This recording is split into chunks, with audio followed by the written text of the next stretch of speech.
untuk kepentingan pribadi gitu. Jadi dari serangkaian penyelidikan, ya saya tidak tahu detail materinya ya, tapi tadi yang disampaikan oleh pimpinan KPK adalah itu ya.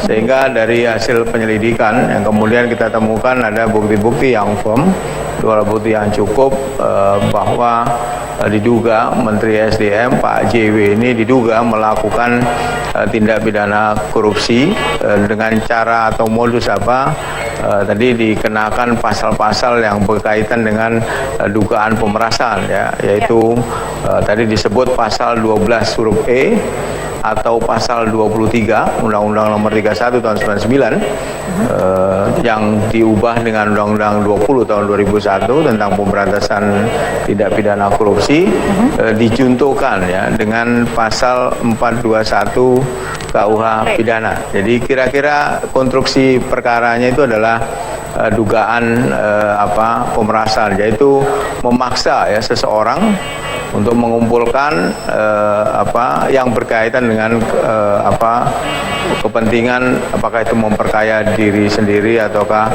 pihak lain dengan cara melawan hukum. Kira-kira gambarannya seperti itu.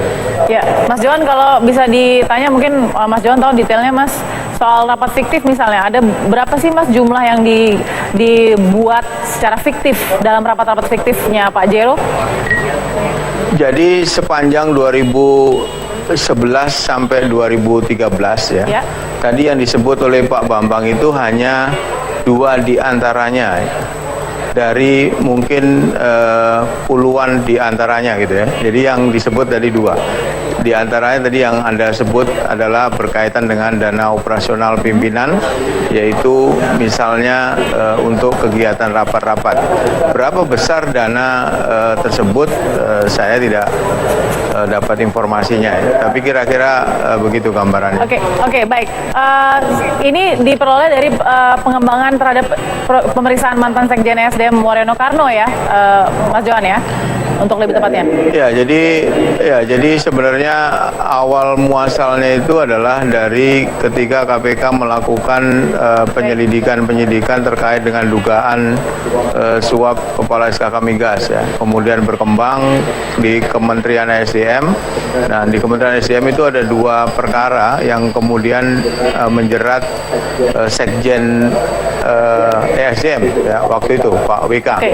Yaitu diantaranya adalah pengadaan barang dan jasa di Kesekjenan SDM. Nah, ketika dalam proses itulah KPK menemukan pengakuan-pengakuan, kemudian juga bukti-bukti yang lalu oleh KPK dilakukan penyelidikan. Ya.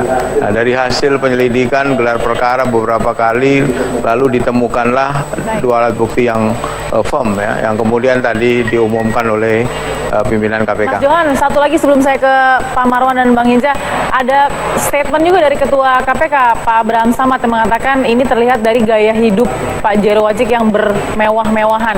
Dari mana analisa ini, Mas Johan?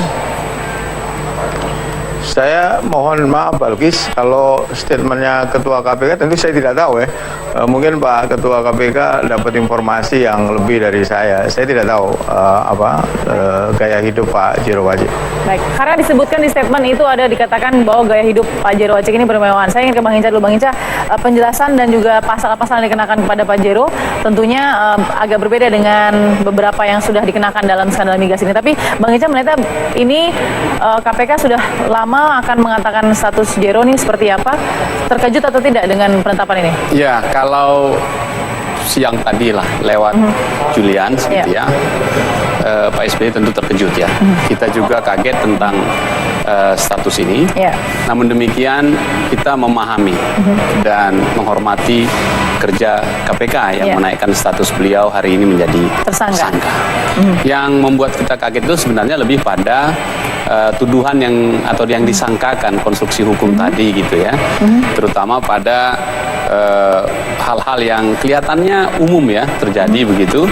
Sementara kalau kita ikuti dari awal, mungkin zamannya Pak RR dan seterusnya itu kan kasusnya di situ. Namun demikian karena sudah terang benderang tadi disampaikan oleh KPK, kita menghormati itu dan kita serahkan sepenuhnya kepada. Ada ada yang ingin dimintakan penjelasannya dalam pasal-pasal yang dikenakan oleh Pak Jero?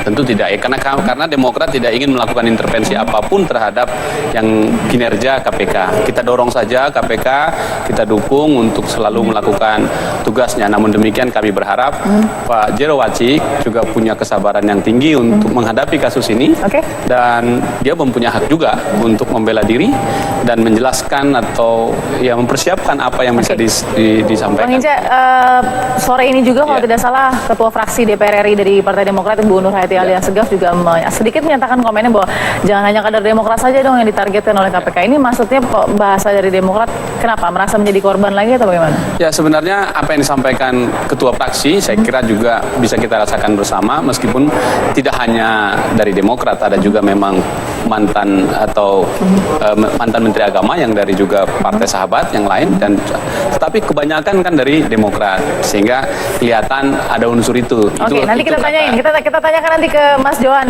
dan juga Pak Marwan, tapi kita harus jeda dulu sesaat lagi. Tetap bersama kami di Apa Kabar Indonesia Malam.